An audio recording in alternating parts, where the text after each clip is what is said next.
वंदना आणि गणपत ह्या नावचे एक जोडपे असते. त्यांचा उदरनिर्वाह दुधाच्या विक्रीवर चालायचा. त्यांच्याकडे सोना, चांदी आणि रुपा ह्या नावच्या 3 म्हशी होत्या. त्यातील चांदी नावाची म्हैस पांज असल्याने वंदनाच्या डोळ्यात ही म्हैस कायमची अटकायची. एक रात्री चोर येऊन त्यांच्या 3ही म्हैशींना घेऊन जातात.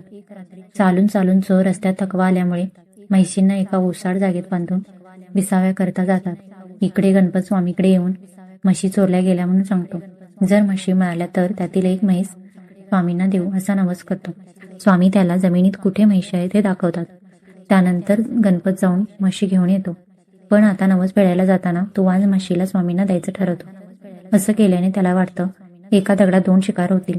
दुसऱ्या चांगल्या म्हशी आपल्याकडे राहतील आणि बायकोच्या डोळ्यात खटकणारी म्हैस दिल्याने नवस पण फेडला जाईल. गणपत स्वामीकडे जाऊन वाज म्हस देऊन येतो. गणपत आपल्या इतर शिल्लक म्हशींचे दूध काढतो. पण काही केल्याने एक थेंब सुद्धा दूध निघत नाही.